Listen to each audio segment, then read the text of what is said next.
Hi, I'm Kenton Paulino, assistant basketball coach, University of Tulsa. I got into coaching because when I was young, I wanted to stay around the game of basketball as long as I could. And I figured if you could be considered a young coach at 40, that's the profession I want to be in. Even as a player, I've always liked the X's and O's and just watching film as a player. And I always wanted to get better and help other guys get better, even as a teammate. I grew up in a rough neighborhood in South Central, but I had a tight-knit family and a big family that kept me grounded and kept me on the right path through high school and eventually moving on and going to college. I went to prep school in Maine, and Coach Haiti came out and saw me, and he was different from all the rest of the schools that recruited me because he talked about a national championship.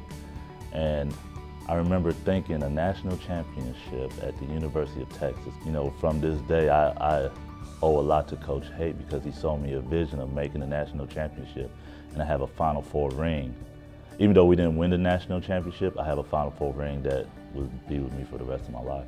Coach Haight taught me as a player mainly how to be poised and how to be a student of the game and how to take things a day at a time, and how to get better. So he taught me how to, look at things from, day by day, take it slow, how to be patient and develop and stay positive. One of the reasons I came to Tulsa was obviously Coach Haight, because he recruited me and I played for him, and I built this relationship with him over the years, going from a young boy to a man, and he's helped with that development.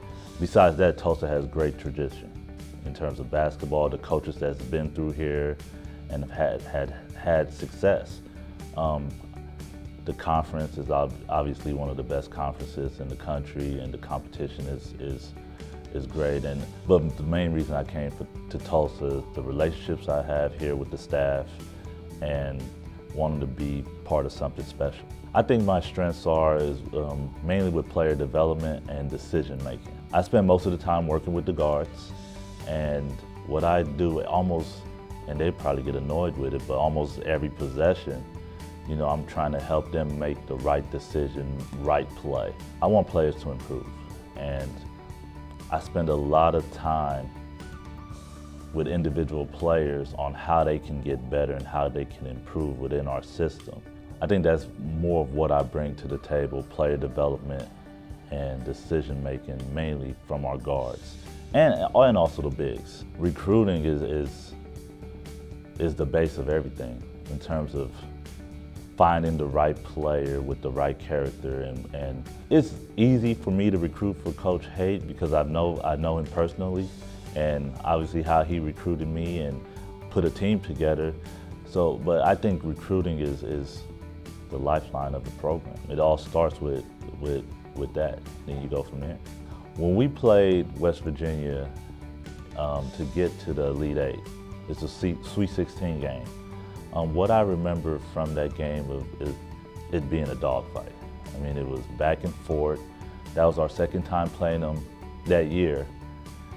Early in the same year, we won on a block shot. So we knew going into that game it was going to be a tough game, and it could come down to the wire. Towards the end of the game, I believe we were up 3. And we had a mix-up on defense where a guy named Pittsnoggle, he made a 3-point shot to tie the game. I remember going into that possession, Coach Barnes said if they make the shot, we won't call timeout. If they tied up, we won't call timeout. We're going to blow it up the floor, and we're going to try to score against their transition defense. Because everybody thinks, and it was a great call by Coach Barnes, and everybody thinks when the shot goes in, if you have a timeout, the coach immediately is going to call a timeout. So when the shot goes in, it's 5 seconds left. I remember feeling like, man, I want this ball, I want this ball. I want to be able to take this last shot. So I ran as hard as I can, and I'm calling for the ball. And A.J. Abrams, who was a freshman at the time, it didn't look like he was going to pass the ball, but he passed it the last second. And I caught it. I remember if I could get it off, I would feel good about it because I was a pretty good 3-point shooter. That's what I did. So when the shot went in, it was It was like slow motion and probably one of the greatest things besides getting married and having my child that I experienced as a player. People may not know this about me, but I'm a huge shoe guy. I collect a lot of shoes. I would say over 50 pair unworn, just sitting in the closet and you know, but ever since my little 2-year-old Kiera's come along, my priorities have changed.